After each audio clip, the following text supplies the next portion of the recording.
ইমাম আহমদ ইবনে হাম্বল এই মাযহাবের ধারক বাহক প্রতিষ্ঠাতা। তিনি ছিলেন জগৎ বিখ্যাত মুহাদ্দিস। ওনার পুরো জীবনটা উনি হাদিস সংগ্রহের কাজে ব্যয় করেছেন এবং একক স্বতন্ত্র হাদিসের গ্রন্থ হিসেবে পৃথিবীর সবচাইতে বড় যে হাদিসের কিতাব ওইটার নাম হচ্ছে মুসনাদে আহমদ ইবনে হাম্বল। যারা আলেম ওলামা আছেন জানেন না, মুসনাদে আহমদ ইবনে হাম্বল, এটার মধ্যে প্রায় 40,000 হাদিসের কম্পাইলেশন আছে। সুবহানাল্লাহ, বাড়িতে গিয়ে বললেন, এত বিশাল হাদিসের গ্রন্থের রচয়িতা। ওনার শেষ জীবনে উনি হাদিস সংগ্রহের জন্য সফর করতেন। শীতের এক রাতে তিনি সফরে বেরিয়েছেন। এক মসজিদে মাগরিব আর এশার সালাত পড়ে তিনি ভাবলেন ফজরের সালাত এই মসজিদে পড়ে সকালবেলা বেরোবো, যেহেতু বাইরে শীত, কই আর যাব। ব্যাগ থেকে কাঁথা বের করে হাদিস পড়তে শুরু করেছেন আর ভাবলেন হাদিস পড়তে পড়তেই রাতটা কাটিয়ে দিব। কিন্তু মসজিদের দারোয়ান এসে বলে, মুরব্বী, মসজিদে তো থাকা যাবে না, আপনি বেরোন। আহমদ ইবনে হাম্বল অনুনয় বিনয় করলেন যে তোর কাছে হাত জোর করে ক্ষমা চাই বাবা, এই শীতের রাতে আমারে বের করে দিস না, আমি রাতটা মসজিদে কাটাতে চাই। আমি ফজরের নামাজেরও মুসল্লি এই মসজিদের, আমি ফজর পরে তারপরে যাব। দারোয়ান সে না ছোট বান্দা, সে বলে না, মসজিদে থাকতে পারবেন না, বেরোন। না বেরোলে গাঠটি সহ ঘাট ধাক্কা দিয়ে বের করে দেবে। চিনতে পারে নাই যে এটা মুহাদ্দিস উদ্দাহার, এ যুগের সর্বশ্রেষ্ঠ মুহাদ্দিস ইমাম আহমদ ইবনে হাম্বল। এখন উনি আর কি করবেন, কিছু করতে না পেরে ব্যাগ নিয়ে বের হয়ে গেলেন। প্রচন্ড শীতের রাতে, কনকনে শীতে তিনি কাঁপছেন। হাঁটতে হাঁটতে চলতে চলতে হঠাৎ দেখলেন একটা বাজার। ওই বাজারে এক খাব্বাজ, রুটির দোকানদার, শাবুন খাব্বাজ, যুবক রুটি বানাচ্ছে। যে সালাম দিলেন, আসসালামু আলাইকুম। বাবা, শীতের রাতে বিপদে পড়েছি, যাওয়ার জায়গা নেই।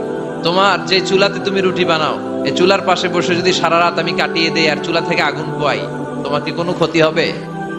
যুবক বলেন, না না, কোনো ক্ষতি হবে না। আহলান ওয়া সাহলান, ইয়া মারহাবান বিক, খোশ আমদেদ, এটা তো খুশ নসিব আমার, আপনি আগুন পোহালে আমার সমস্যা কি, আসেন।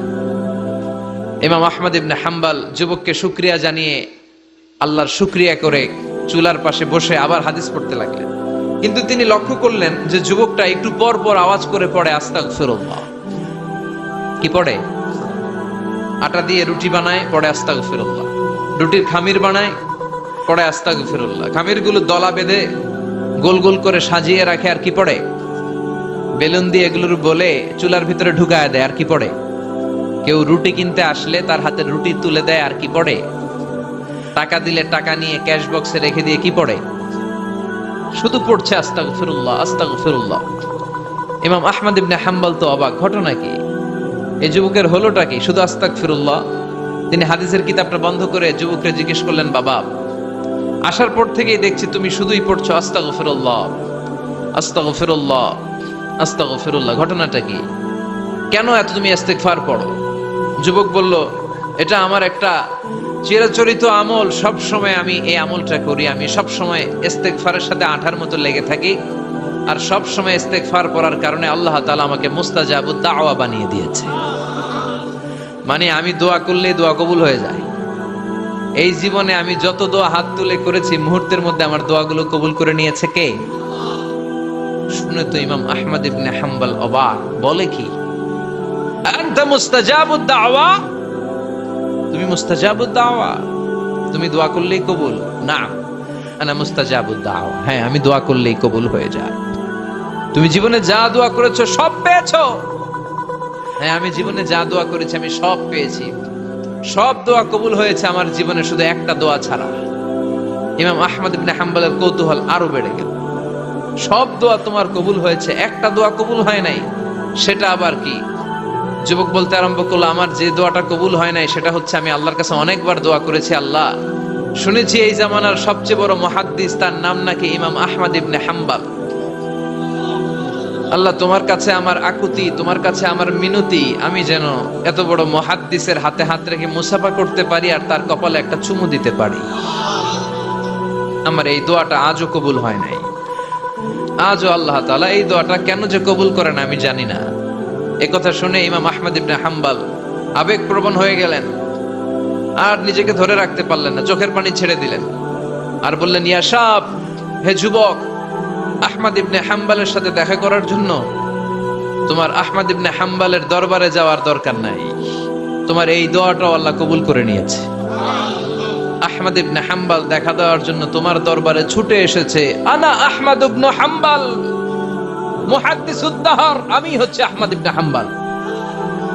যুবক নিজেকে ধরে রাখতে পারে না, চোখের পানি ছেড়ে দিয়ে ওই যুগের সবচাইতে বড় মুহাদ্দিসকে জড়িয়ে ধরে হাতের মধ্যে হাত রেখে মুসাফা করে আহমদ ইবনে হাম্বলের কপালে চুমুকে দেয়।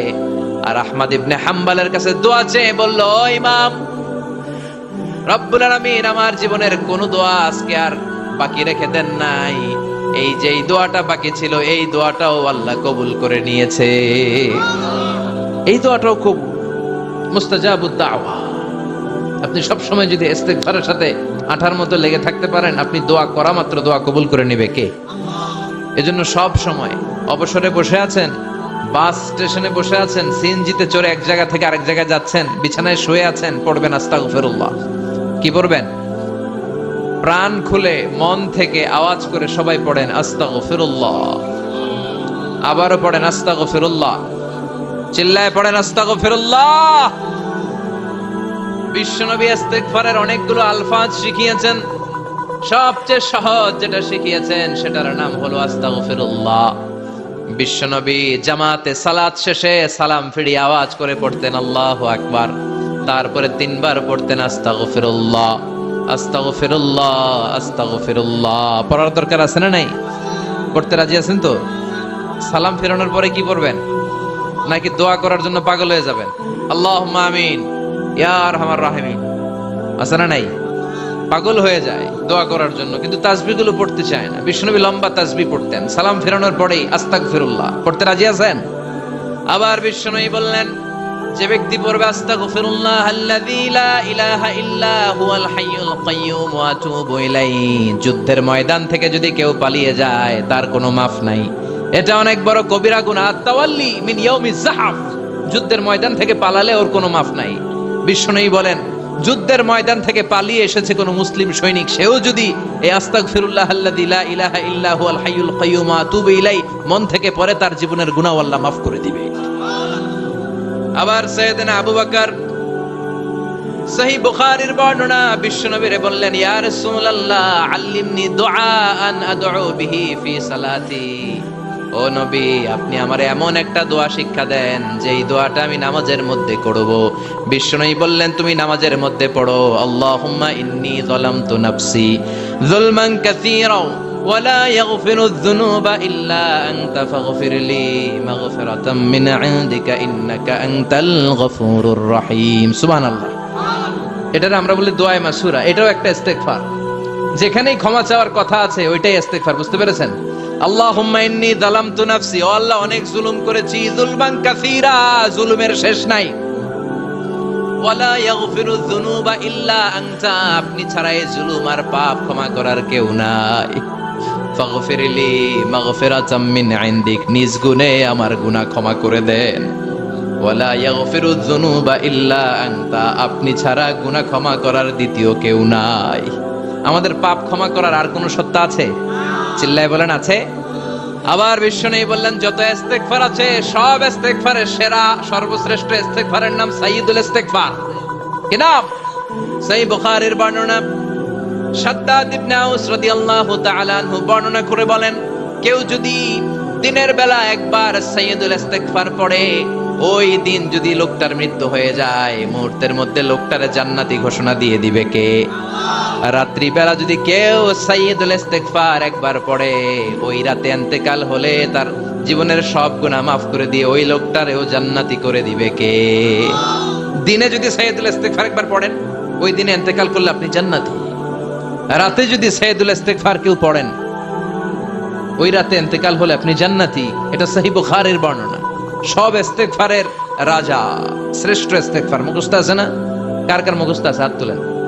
সাইয়্যিদুল ইস্তেগফার মুখস্থ আছে কার? মাশাআল্লাহ, তাবারাকাল্লাহ। এটা আপনাদের বাড়ির কাজ দিলাম।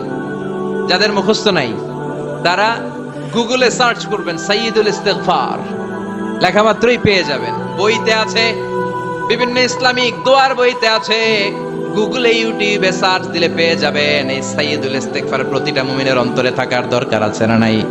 আল্লাহুম্মা আনতা রাব্বি লা ইলাহা ইল্লা আনতা খলাকতানি ওয়া আনা আবদুক ওয়া আনা আলা আহদিকা ওয়া ওয়া'দিকা মাস্তাতা'তু আউযু বিকা মিন শাররি মা সানা'তু আবুউ লাকা বিনি'মাতিকা আলাইয়া ওয়া আবুউ লাকা বিযামবি ফাগফির লি ফাইন্নাহু লা ইয়াগফিরুয যুনুবা ইল্লা আনতা। সুবহানাল্লাহ পড়েন। এটার নাম সাইয়্যিদুল ইস্তিগফার। এটার নাম কি? কত হাবিজাবি দোয়া যে বানায় বানায় পড়ে তার শেষ নাই। বিশ্বনবী যেই দোয়াগুলো শিখাইয়া দিলেন এগুলো পড়তে সালাত শেষে 1 ঘন্টা সময় লাগবে আপনার। 1 ঘন্টার আগে মুসল্লা থেকে ওঠার কোনো সুযোগ নাই। চিল্লায় বলেন ঠিক কিনা? বিশ্বনবী সালাম ফিরিয়ে আওয়াজ করে পড়তেন আল্লাহু আকবার, 3 বার পড়তেন আস্তাগফিরুল্লাহ, 33 বার সুবহানাল্লাহ, 33 বার আলহামদুলিল্লাহ, 33 বার আল্লাহু আকবার। এরপরে পড়তেন লা ইলাহা ইল্লাল্লাহ ওয়াহদাহু লা শারীকা লা লাহুল মুলকু ওয়া লাহুল হামদু ওয়া হুয়া আলা কুল্লি শাইইন কাদির। সুবহানাল্লাহ পড়েন। একবার আয়াতুল কুরসি পড়তেন। মান ক্বারা আয়াতুল কুরসি দুবুরা কুল্লি সালাতিন মাকতুবাতিন লাম ইয়ামনাহু মিন দুখুলিল জান্নাতি ইল্লাল মাউত। আয়াতুল কুরসি মুখস্থ না সবার? প্রত্যেক ফরজ সালাতের পরে কেউ যদি একবার আয়াতুল কুরসি পড়ে তার জান্নাতে ঢোকার ক্ষেত্রে আর কোনো বাধা নাই, একটা জিনিস ছাড়া, সেটা হলো মরণ, মৃত্যু। লোকটা মরে না তাই জান্নাতে যায় না, মরলেই জান্নাতি। আয়াতুল কুরসি পড়বেন তো? সালাত শেষে বিশ্বনবী বলতেন আল্লাহুম্মা ইন্না নাসআলুকাল হুদা ওয়াত তুকা ওয়াল আফাফা ওয়াল গিনা আল্লাহুম্মা আ'inna আলা যিকরিকা ওয়া শুকরিকা ওয়া হুসনি ইবাদাতিক আল্লাহুম্মা লা মানিআ লিমা আ'তাইতা ওয়া লা মু'তিয়া লিমা মানআতা ওয়া লা ইয়ানফা'ু যাল জাদ্দি মিনকাল জাদ আল্লাহুম্মা হাব্বিব ইলাইনাল ঈমান ওয়া যায়্যিনহু ফি কুলুবিনা ওয়া কাররিহ ইলাইনাল কুফরা ওয়াল ফুসুক ওয়াল ইসয়ান ওয়াজআলনা মিনার রাশিদিন। সুবহানাল্লাহ পড়ে। অভাব নাই, সহি দোয়ার অভাব নাই। এগুলো থুইয়া বানায় বানায় আন্দাজে মান্দাজে দোয়া কালাম পড়ে। এজন্য মাসনুন যে দোয়াগুলো আছে এগুলো পড়বেন তো? সাইয়্যিদুল ইস্তিগফার মুখস্থ করবেন? কথা দিছেন তো? কথা দিছেন? কারা কারা মুখস্থ করবেন হাত তুলে আমার আল্লাহর দেখান। রাজি আছেন মুসলমান? আল্লাহ সবাইকে কবুল করুন। আমরা পড়ি আমিন। আবার আল্লাহ বললেন ওয়াল মুস্তাগফিরিনা বিল আসহার, ওয়াল মুস্তাগফিরিনা বিল আসহার। আমার প্রিয় বান্দারা শেষ রাতে চোখের পানি ছেড়ে তাহাজ্জুদের নামাজে যায়, নামাজ ভিজায়, আর শেষ রাতে ইস্তিগফার পড়ে, ঠিক কিনা? তাহাজ্জুদের যায় নামাজে মরণ দিও প্রভু আমায়, একামতে দিনের কাজে কবুল করে নিও আমায়। তাহাজ্জুদের যায় নামাজে মরণ দিও প্রভু আমায়, একামতে দিনের কাজে কবুল করে নিও আমায়। সুবহানাল্লাহ পড়ে। যেই নবীর কোনো পাপ নাই, যেই নবীর কোনো অন্যায় হয় নাই, গুনাহ হয় নাই, ওই নবীকেও আল্লাহ ইস্তিগফার করার অর্ডার করেছেন। রব্বুল আলামিন বলেন ফাসাব্বিহ বিহামদি রাব্বিকা ওয়াস্তাগফিরহু ইন্নাহু কানা তাওয়াবা। ফাসাব্বিহ, নবী তাসবিহ পড়েন, বিহামদি রাব্বিকা, রবের নামে, রবের প্রশংসার তাসবিহ পড়েন, ওয়াস্তাগফিরহু, তার কাছে ক্ষমা চান, ইস্তিগফার পড়েন। ওয়াস্তাগফিরহু, ফাসাব্বিহ বিহামদি রাব্বিকা ওয়াস্তাগফিরহু। নবী আপনি ইস্তিগফার পড়েন। যে নবীর কোনো গুনাহ নাই, ওই নবীকে যদি আল্লাহ ইস্তিগফার পড়ার অর্ডার করতে পারেন, আমাদের ইস্তিগফার পড়ার দরকার আছে না নাই? প্রতিদিন কম করে 100 বার ইস্তিগফার করব। কয়বার? চিল্লায় বলেন কয়বার? আওয়াজ করে সবাই আবার পড়েন আস্তাগফিরুল্লাহ, আর জোরে পড়েন আস্তাগফিরুল্লাহ। এজন্য পাপ হোক, অন্যায় হোক, শয়তানের ওয়াসওয়াসায় পড়ে নামাজ ছেড়ে দিয়েছি, মিথ্যা কথা বলেছি, আব্বা আম্মার সাথে বেয়াদবি করেছি, জুলুম করেছি, মুহূর্তেই চোখের পানি ছেড়ে 2 রাকাত নামাজ পড়ে তওবা করে ইস্তিগফার পড়ে ক্ষমা চাইবো কার কাছে? চিল্লায় বলেন কার কাছে? এগুলো হচ্ছে মুমিনের হাতিয়ার। এই তওবা, এই ইস্তিগফার, this is the weapon of believers. এগুলো বিশ্বাসীদের হাতিয়ার। তলোয়ার, ড্রোন হামলা, মিসাইল, AK-47 এগুলো আমাদের হাতিয়ার নয়। আমাদের আসল হাতিয়ার হচ্ছে তওবা, আমাদের আসল হাতিয়ার হচ্ছে ইস্তিগফার। আমাদের আসল ওয়েপন হচ্ছে জিকির। চিল্লায় বলেন ঠিক কিনা? আর জিকিরটা হতে হবে একজনের নামে। চিল্লায় বলেন তিনি কে? ওয়াজকুর রাব্বাকা ফি নাফসিকা তাদাররুআ ওয়া খীফা ওয়া দুনাল জাহরি বিল কওলি বিল গুদুমি ওয়াল আসাল ওয়া লা তাকুম মিনাল গাফিলিন। আল্লাহ বললেন ওয়াজকুর রাব্বাকা ফি নাফসিকা তাদাররুআ ওয়া খীফা, আল্লাহর জিকির করো, আল্লাহর নাম জপো মনে মনে, বিনয়ের সাথে, গোপন ভাবে, চিৎকার চেঁচামেচি করো না। কিন্তু আমাদের জিকিরের ভেতরে চিৎকার চেঁচামেচি আছে না নাই? আমরা মাহফিলের মধ্যে মাঝে মাঝে লা ইলাহা ইল্লাল্লাহর জিকির করাই না আওয়াজ করে। এটা হচ্ছে তালিমান, তালিমের জন্য জায়েজ আছে। কিন্তু শ্রেষ্ঠ জিকির হচ্ছে একা একা জিকির করা। আল্লাহ বললেন তাদাররুআ ওয়া খীফা, কোরআনের আয়াত, তাদাররুআ ওয়া খীফা, with full of humility and humbleness, বিনয়ের সাথে জিকির করো। খীফা, গোপনে গোপনে। দুনাল জাহারি বিল কওল, চিৎকার না করে। কিন্তু চিৎকার করে লাফিয়ে লাফিয়ে জিকির করা দেশে আছে না নাই? কথা বলেন। ইন্নাল্লাহা জামিল ওয়া ইউহিব্বুল জামাল, আল্লাহ নিজে সুন্দর আর সব সুন্দরকে আল্লাহ পছন্দ করেন। দেখবেন এদেশে কিছু জিকির আছে ওইটার মধ্যে আল্লাহর নাম বোঝা যায় না, আছে না নাই? হুই হাই করে লাফালাফি করে, যে হুই হুই হুই হুই যে করে, এই হুই হুই এর মধ্যে আল্লাহর নাম আছে? কথা কন। যেই শব্দে আল্লাহর নাম নাই ওটা দিয়ে জিকির করা যাবে? কত ধরনের ভয়ঙ্কর জিকির। আবার জিকিরও করে বাঁশের উপরও লাফায়। যিনি জিকির পরিচালনা করে তার কাঁধের উপর যে চেপে বসে আছে না নাই? এটা কি জিকিরের সৌন্দর্য? কথা বলেন। আমরা জিকির করব ওই পন্থায় যে পন্থায় বিশ্বনবী করেছেন, সাহাবারা করেছেন। বিশ্বনবী জিকির করতেছেন, সাহাবারা জিকির করতে করতে বিশ্বনবীর কান্দে উঠছে, আছে না হাদিসে? সাহাবারা জিকির করতে করতে খেজুর গাছের চূড়ায় উঠেছে। কথা বলেন। জিকিরের মধ্যে সৌন্দর্য আছে না নাই? এজন্য জিকিরের সৌন্দর্যগুলো অবলম্বন করে যেন আমরা আল্লাহরে ডাকতে পারি। চিল্লায় বলেন ঠিক কিনা? এজন্য রাব্বুল আলামিন বলেন ফাযকুরুনি আযকুরকুম ওয়াশকুরুলি ওয়ালা তাকফুরুন, বেশি বেশি আমার জিকির করো তাইলে আমিও তোমাদের জিকির করব। আমরা আল্লাহরে ডাকলে আল্লাহ নাকি আম করে ডাকে? ভাল লাগে? আল্লাহ বললেন ফাইন যাকারানি ফি নাফসি যাকারতুহু ফি নাফসি, আমার বান্দা যদি একা একা আমার জিকির করে আমি আমার বান্দার একা একা জিকির করি। আমার বান্দা যদি মহাসম্মেলনে মহাসমাবেশে সবাইরে নিয়ে আমারে ডাকে, আমি এর চাইতো শ্রেষ্ঠ একটা মহাসম্মেলন ফেরেশতাদেরকে নিয়ে করে আমার বান্দার জিকির করি। ওয়া ইন তাকাররাবা ইলাইয়া শিবরান তাকাররাবতু ইলাইহি যিরাআন, আমার কোন বান্দা আমার দিকে যদি এক বিঘত এগিয়ে আসতে চায় আমি আমার বান্দার দিকে এক হাত এগিয়ে যেতে চাই। আমার বান্দা যদি আমার দিকে এক হাত এগিয়ে আসে আমি আমার বান্দার দিকে দুই হাত এগিয়ে যাই। ওয়া ইন আজানি ইয়ামশি আতাইতুহু হারওয়ালা, আমার বান্দা যদি আমার দিকে হেঁটে হেঁটে আসতে চায় আমি আমার বান্দার কাছে দৌড়ে দৌড়ে যাই। কি আল্লাহ আমরা পাইছি, ডাক দেওয়া মাত্রই, ডাকা মাত্রই তিনি সাড়া দেয়। চিল্লায় বলেন ঠিক কিনা? এজন্য সব সময় আল্লাহর জিকির দিয়ে হৃদয়টারে সিক্ত রাখার দরকার আছে না নাই? বিশ্বনবী বললেন লা ইয়াজালু লিসানুকা রাতবান মিন যিকরিল্লাহ, সব সময় আল্লাহর জিকির দিয়ে জিহ্বাটারে ভিজায় রাখো। জিকির করেন লা ইলাহা ইল্লাল্লাহ, লা ইলাহা, লা ইলাহা ইল্লাল্লাহ মুহাম্মাদুর রাসূলুল্লাহ সাল্লাল্লাহু মাসালুল লাযী ইয়াযকুরু রাব্বা ওয়াল্লাযী লা ইয়াযকুরু রাব্বা মাসালুল হাইয়্যি ওয়াল মাইয়িত, যে হৃদয় আল্লাহর জিকির করে আর যে হৃদয় জিকির করে না, বিশ্বনবী বললেন দুই হৃদয়ের পার্থক্য হচ্ছে একটা জীবিত হৃদয় আর একটা মৃত হৃদয়। এখন আপনার হৃদয়কে আপনি কি জিন্দা রাখতে চান না মুর্দা বানাতে চান? আবার আল্লাহ বললেন আলা বিযিকরিল্লাহি তাতমাইন্নুল কুলুব, দুনিয়ার কোন জিনিস দিয়ে কলবের পরিচ্ছন্নতা হয় না। দুনিয়ার কোন জিনিস দিয়ে কলব পরিচ্ছন্ন হয় না, কলবের খাদ্য হয় না। কলবের খাদ্য হয় একটা জিনিস দিয়ে, সেটা কি? আল্লাহর জিকির।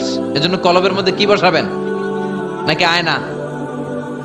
আয়না বসাইয়া দে মোর কলবের ভিতর বাবারে। কথা কন। আয়না বসাইতে চাই, আছে না নাই? তোর বাবার কলবে তো আয়না নেই, তোরে কি আয়না দিব?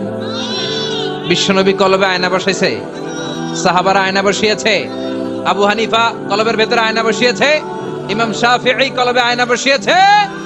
কলবে আল্লাহর জিকির ছাড়া কোনো আয়না ফায়না বসানো চলবে না। চিৎকার করে বলেন ঠিক কি না? আবার বিশ্বনবী বললেন আফদালুয যিকরি লা ইলাহা ইল্লাল্লাহ। জিকিরের জগতে যত জিকির আছে শ্রেষ্ঠ জিকির হলো লা ইলাহা ইল্লাল্লাহ। মান ক্বালা লা ইলাহা ইল্লাল্লাহ সিদকান মিন কলবিহি দাখালাল জান্নাহ। ঈমানের সাথে ইখলাসের সাথে একবার কেউ যদি লা ইলাহা ইল্লাল্লাহ পড়ে তার জন্য জান্নাতকে ওয়াজিব করে দিবে কে? এটার নাম কালিমাতে তাইয়্যিবা। কি নাম? দারাবাল্লাহু মাসালান কালিমাতান তাইয়্যিবাতান কাশাজারাতিন তাইয়্যিবা আসলুহা সাবিতুন ওয়া ফারউহা ফিস সামা। এই লা ইলাহার নাম আল্লাহ দিলেন কালিমায়ে তাইয়্যিবা। কি নাম? কথা কোন? ঝিনুকের ভেতর লুকিয়ে থাকে যেমন মতি, ঝিনুকের ভেতর লুকিয়ে থাকে যেমন মতি, কালমা শাহাদাতে আছে আল্লাহর জ্যোতি, কালমা শাহাদাতে আছে আল্লাহর জ্যোতি। পড়েন সবাই। ঝিনুকের ভেতর লুকিয়ে থাকে যেমন মতি, ঝিনুকের ভেতর লুকিয়ে থাকে যেমন মতি, কালমা শাহাদাতে আছে আল্লাহর জ্যোতি, কালমা শাহাদাতে আছে আল্লাহর জ্যোতি। সুবহানাল্লাহ পড়েন। তাহলে জিকিরের জগতে সবচেয়ে শ্রেষ্ঠ জিকিরের নাম চিল্লায় বলেন কি নাম? সাইয়েদনা মুসা আলাইহিস সালাম আল্লাহর ডেকে বললেন মাবুদ। সহিহ ইবনে হিব্বান, মুস্তাদরেকে হাকিম দুইটা সহিহ হাদিসের গ্রন্থে হাদিস এসেছে। সাইয়েদনা আবু সাঈদ আল খুদরি হাদিসের বর্ণনাকারী। বিশ্বনবী বললেন মুসা আলাইহিস সালাম আল্লাহর ডেকে বললেন আল্লাহ আল্লিমনি কালিমাতান আদউ বিহা। ও আল্লাহ এমন একটা স্পেশাল জিকির আপনি আমারে শিক্ষা দেন, এই জিকির দিয়ে আমি আপনারে ডাকবো। এই জিকিরটা জানবে শুধু আমি আর জানবেন আপনি, দুনিয়ার কেউ জানবে না। এমন একটা জিকির শিখান যে জিকিরটা কেউ জানে না, জানবে শুধু আমি আর জানবেন আপনি। কথা শুনতেছেন? প্রশ্ন করছে কে? হ্যাঁ, আল্লাহ প্রশ্ন করছে। প্রশ্ন করেছে কে? মুসা আলাইহিস সালাম। করেছে কার কাছে? শ্রেষ্ঠ একটা জিকির শিখায় দেন যেটা শুধু আমি করব আর কেউ করতে পারবে না। আল্লাহ বললেন মুসা পড়ো লা ইলাহা। মুসা আলাইহিস সালাম বললেন আল্লাহ জিজ্ঞেস করলাম কি আর কইলেন কি? লা ইলাহা ইল্লাল্লাহ এটা তো জাতীয় জিকির। কথা কন, এটা তো ইন্টারন্যাশনাল জিকির, এটা তো সবাই পারে। আমি তো চাইছি এমন একটা এক্সক্লুসিভ যেটা আপনি আর আমি ছাড়া কেউ জানে না, শুধু জানবেন আপনি আর আমি। আল্লাহ বললেন মুসা এর চাইতে শ্রেষ্ঠ জিকির আমার কাছে নাই। ও মুসা লাউ তাদাউ সাব'আস সামাওয়াতি ওয়াল আরদ ফি কাফা, সাত আকাশ সাত জমিন যদি এক পাল্লায় রেখে দাও, ওয়ালা ইলাহা ইল্লাল্লাহ ফি কাফাতিন উখরা, লা ইলাহা ইল্লাল্লাহ যদি আরেক পাল্লায় রেখে দাও, লা রাজাহাত কাফাতু লা ইলাহা ইল্লাল্লাহ, মুহূর্তের মধ্যে লা ইলাহার পাল্লা ভারী হয়ে যাবে রে মুসা। সাত আকাশ সাত জমিন হালকা হয়ে যাবে আর লা ইলাহা ইল্লাল্লাহর পাল্লাটা ভারী হয়ে যাবে। সুবহানাল্লাহ পড়েন। এজন্য সব সময় এই লা ইলাহার জিকির করতে রাজি আছেন তো? এখন আমরা এই লা ইলাহারে বানাইছি ভিক্ষার জিকির, আছে না নাই? একটা টাকা দিয়া যান আমি গরিব ইনসান, আখিরাতে সওয়াব পাইবেন পাহাড় সমান। একটা টাকা দিয়া যান আমি গরিব ইনসান। আর লা ইলাহার জিকির ভিক্ষার জিকির বানাইছি আমরা। কিন্তু এটা যে একটা বিপ্লবী বাণী, এটা যে একটা সংগ্রামী বাণী, এই বাণী যে মেনে নেয় সে আল্লাহ ছাড়া কারো সামনে মাথা নত করতে পারে না। চিল্লায় বলেন ঠিক কি না? বিপ্লবী কালিমাকে, একটা সংগ্রামী কালিমাকে আমরা ভিক্ষার জিকির বানিয়েছি। আপনারা তাফসীর ফি জিলালিল কোরআনের রচয়িতা সাইয়্যিদ কুতুব শাহীদের নাম শুনেছেন? মিশরে কায়রোতে তাকে ফাঁসির কাস্টে ঝুলানো হয়েছে। উনি ইসলামী আন্দোলনের দাওয়াত যখন শুরু করলেন, ইসলামের সঠিক ব্যাখ্যা যখন দিতে আরম্ভ করলেন, সামাজিক জাহালাতকে দুমড়ে মুচড়ে পদদলিত করে তিনি কোরআনের বাণী যখন মিশরের যুবক শ্রেণীদের হৃদয়ে গেড়ে দিতে চাইলেন, প্রথিত করতে চাইলেন, এই অ্যাক্টিভিটিজের অংশ হিসেবে তিনি কোরআনের তাফসীর লেখার কাজে হাত দিলেন।